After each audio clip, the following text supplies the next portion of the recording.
Red Soul, and welcome to my thoughts and impressions of Raw that aired on the 1st of September. No matter what country you're in, it's still the 1st of September. Sort of, maybe, kind of, possibly. A little bit chilly because I did the Ice Bucket Challenge thing today. But, god damn, phenomenal opening to Raw. Just the highlight reel, expected Randy Orton come out, and then the Authority come out, and they look like such a good unit together. Kane, Seth, Randy, Triple H, all of them in suits, so good together. They all get in the ring with Jericho, and talking, Triple H and Jericho get a bit of back and forth, insulting Jericho's tie, and then we get... 1 second. Boop. And then Jericho insults... No, Jericho's scarf gets insulted, so Jericho insults Triple H's tie, who says, "It's violet, you Nimrod." Fantastic. Just love the little old school between Triple H and Jericho is fantastic. Good work between them. And then bring up the fact that he doesn't know that Cena is actually ready, or it's best for business for Cena to go against Lesnar again. So he's having second thoughts about the champion. Everyone in the ring puts forward their opinion, and Cena storms there. He just marches down to the ring, ignores the fans, gets a microphone, and what the hell is this, Hunter? Good. Cena's looking intense. He's pissed. He's not the normal Cena. He's not like last week. They had him. Not huge fan of him beating the shit out of Bray Wyatt. I wish it would have been someone else, because Bray is in serious decline at the moment. But Cena beating the shit out of someone is what was needed. He's intense. He's focused. So yeah, arguing back and forth, and this means we've got our main event. Sorry, I missed out. Roman Reigns got called out. Of course, they brought his name in the mix. And then we get later tonight, Roman Reigns, Cena and Jericho versus the Corporation people. What do you call it? No, not the Alliance. There's a word they use. The Authority. With Triple H sitting at the side watching. Didn't say there was like an actual stipulation if this match, so if whoever wins, it didn't say you're definitely going to get a title shot, your team, but Triple H will be watching, which usually means he's going to go and pick his favourite. Okay, really good opening match of the night. Sheamus and Ziggler versus The Miz and Cesaro. This leads on from a match that happened SmackDown, where Sheamus was fighting The Miz, and then Ziggler threw Miz back in after he ran away, and Sheamus went to kick him, but he used his stunt double as Cesaro as Sandow. And yeah, this whole match is just really well done. Crowd are going crazy for Ziggler. Ziggler chants for most of the match. Sheamus, good showing as always. He's a solid worker. I think he needs to turn heel just because he's a bit boring, but still a solid worker. Cesaro, one of the goddamn best wrestlers in this world. And of course Ziggler, my love. And The Miz has found his character. This gimmick is so good for him. He's got his chair, his director's actor chair at the side, where he's got a stylist who's doing the blusher, and then you've got Sandow with him, who's his stunt double, who's just like, don't miss the cheek, don't miss the cheekbones, and he's just thrown himself into this role. This is such a good little gathering of people for The Miz. This is such a good little faction. And yeah, fantastic match. All of it is really good. Ziggler is just super fast, super pumped for this match. I think he's just really excited by the crowd. And the fantastic use. Miz is like, I'm done. Send in Sandow. He's in. Tries to get in the ring. Of course, the ref says, no, this is not how things go. Ziggler hits Sandow as he's getting left. And literally, as he gets up, Miz, really good timing, hits the skull-crushing finale. And pin Ziggler, keeping this feud alive. I really like this feud. This is a really good match. Also gave a little bit of a bump to Sheamus and Cesaro, who are going to go for the US title. Good so far. Come on, let's keep this base up, Raw. Let's see if I'll say it's good at the next segment. GG! WWE GG! Yes, you have managed to disappoint me on the third segment. You get a little recap of last week with Nikki and Brie, and I thought Nikki was quite good. Brie was god-awful. Squinting is the same as crying! She is just terrible at pretending to cry. And then they just had Nikki, and then it shows a picture of her prom with this guy. It's like, this is the only photo of us together, because he disappeared after this. And then later in the parking lot, and I was expecting her to go, Bree murdered him. Unfortunately not. Bree made out with him and she went home and cried. End of segment. No, just that's it. That's it. Good. Yeah. So we had good, and now we've gone down. Come on, next segment. Pick it back up. Eva Marie is in the ring. This is not going to be a saving grace segment. We literally have every single jobber diva. Naomi is good, but she's still not up there. But Jesus Christ. You've got Naomi, the saving grace. Layla's in the ring. Summer Rae is good. Eva Marie, who was a lack of anything. Rosa Mendes, whose only redeeming quality is she's going out with Michael P.S. Freebird Hayes. And someone else on the apron, I can't even remember now. Oh, Cameron, of course. Oh, dear God. Dear God. Thank God that was short. Naomi, they should be giving you more because you're a good worker. The other 5, just fuck off. Just fuck off. We've got like Sami Zayn, Adrian Neville on NXT, and you put this shit on TV. Did you see Layla and Rosa Mendes when they were together? That is amateur stuff. I could pick up 2 hobos from the street and they're going to be more believable than these girls. That's ridiculous. That is a travesty and just... Ah! The great Carly could train these girls to be better than they were on TV here. We get Eric and Luke versus The Big Show and Mark Henry. Oh, we started off so well. It was such a good opening, and now we've had the diva shit, and now this.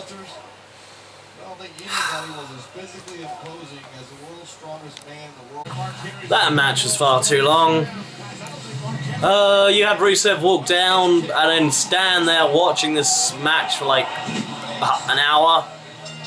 And then eventually when the Wyatts are about to lose, he kicks Henry in the face, so the Wyatts lose.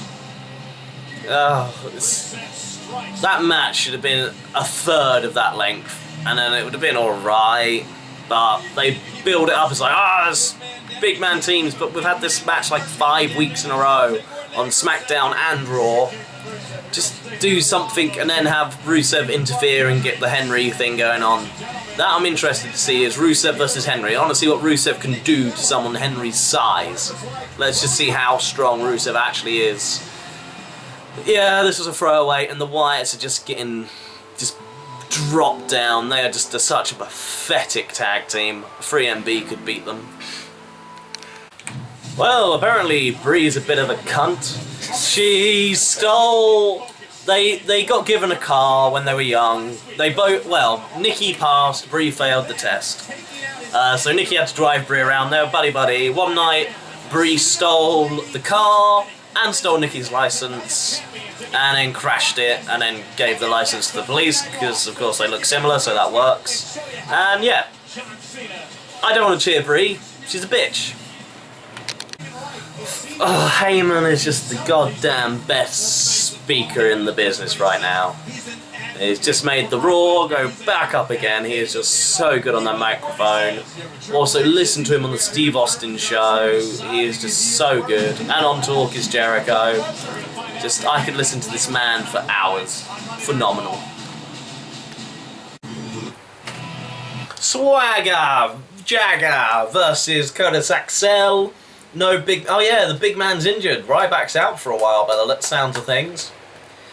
So poor Curtis Axel's been dropped because they were like the go-to tag team to do anything apparently. But yeah, I digest because I've just eaten something as well. Ha! Swagger wins, ankle lock, Zep Coulter's back without much of a fanfare, he's just returned. Thought they could have played that up a bit more.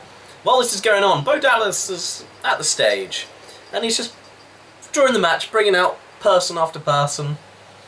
And then when the match is over, it's like, I think you need to learn. I need to meet some of those people you let down, Jack Swagger.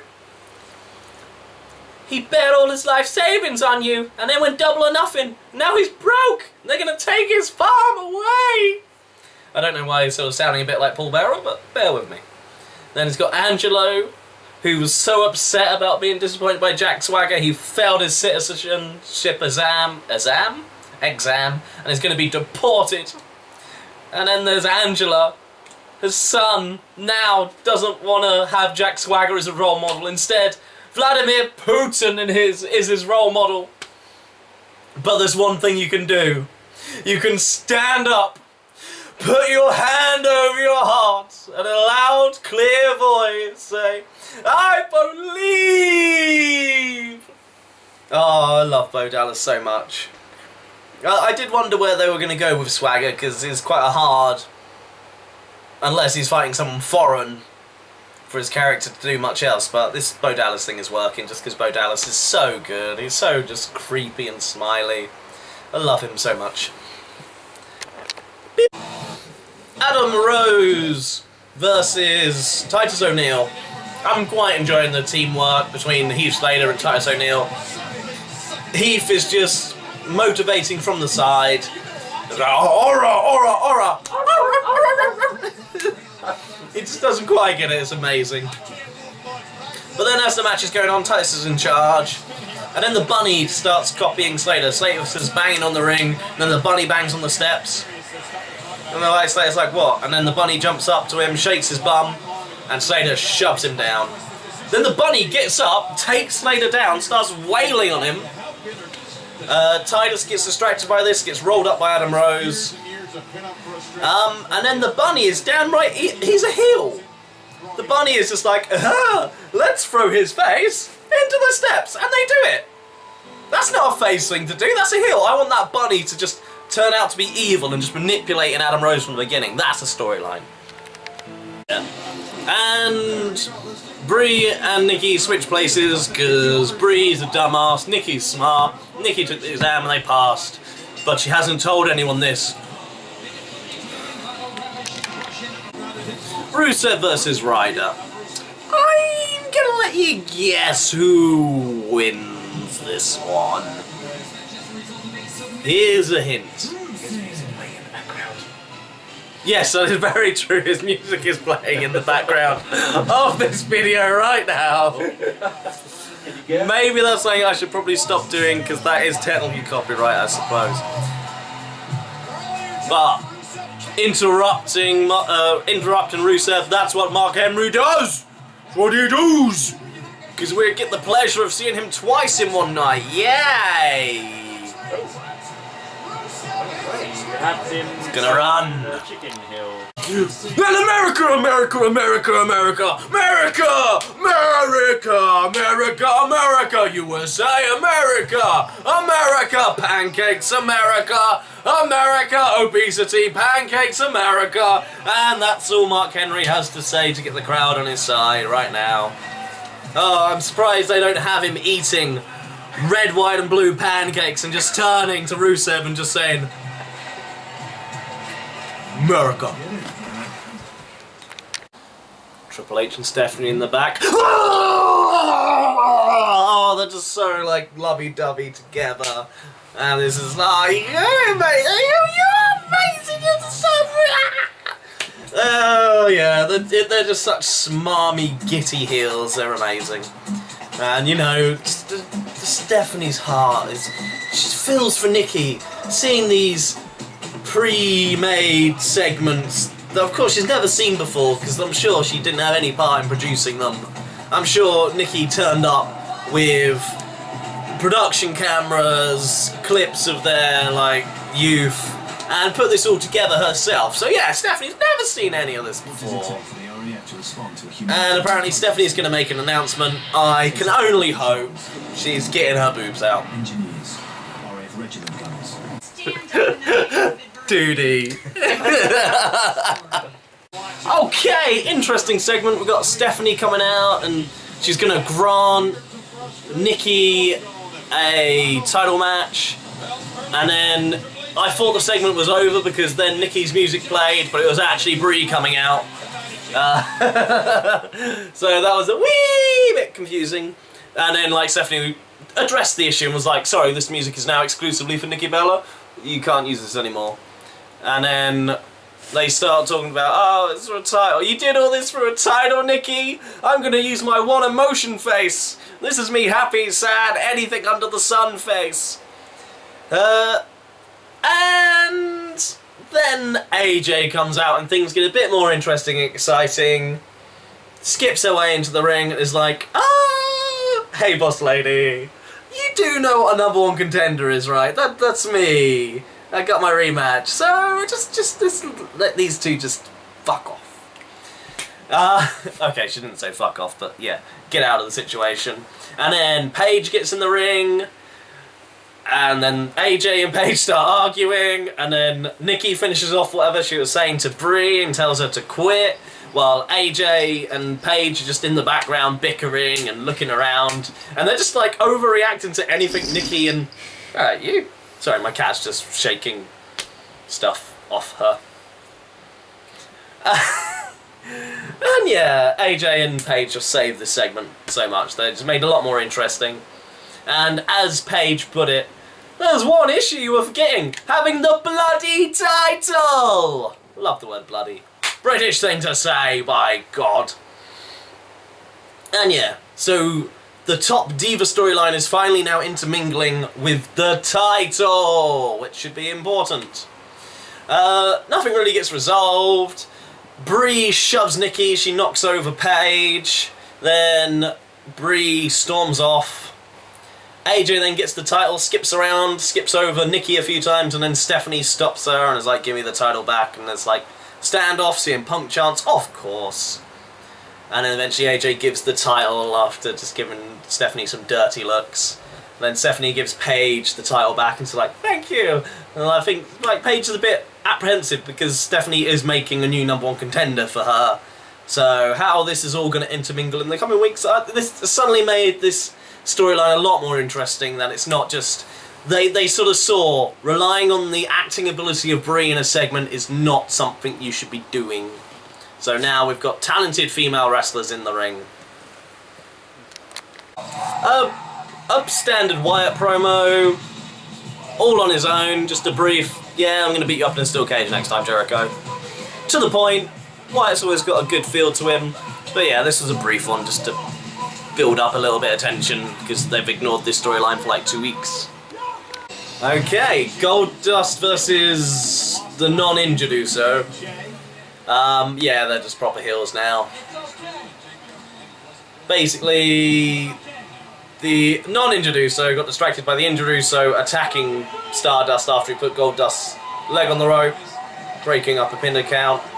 And now they are proceeding to beat up the injured Uso on the outside. So both Cody and, well, Stardust and Goldust have a victory over both Usos. And now a steel chair is getting used, and by God, Cody Rhodes looks terrifying. I would not want that man swinging stuff at me. This feud is getting personal, and I like that. I completely missed the button and hit some other... I don't want to focus the... No, go away. Don't focus the... How do I exit this mode? Ah! Off. Off. Off. No! Off. No, on. It's getting very confusing, people. Don't understand how things work here. Oh God, I've now got into the menu. Don't worry, this will all be fine. Where's the stop recording? Let's use this button. Okay, main event is the 6... No, it's not a 6-on-6, it's a 3-on-3. Yeah, good solid match. Faces come out on top, Cena is really aggressive. It's just a good match. I don't know really how this really benefited Jericho, but it's good seeing him in the mix. And then he's got his Bray Wyatt next week. We've got a rematch between Orton and Roman Reigns next week. So it looks like that rivalry will continue. So it looks like Cena will be going against Brock Lesnar. But what I'd really love to see is like Triple H put your two issues in a match together. Cena versus Roman Reigns. Winner faces Brock Lesnar. That puts your two issues together. They can have a hellacious match. It won't hurt Roman Reigns if he loses to Cena. It's if you have it as a really good competitive match. Or you have it so Triple H just then tries taking them both out through the match, but then they work together. But just have some good time between them. Okay, Cena stole a sign from the crowd saying tag me in. The wrong way around, though. Yeah. That was a random thing to finish on. But yeah, in general, I think this was a good Raw.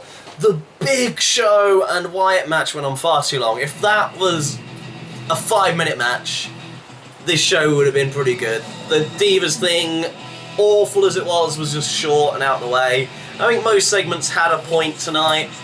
So I think overall this was a good Raw, and we're heading to Night of Champions. They seem to have a fairly good plan, and next week's Raw looks like it's going to be a mini pay-per-view. They're trying to fight football by putting in a cage match, putting in big stars in matches, so I can't wait to see what other surprises they have for next week. Until then, TTFN.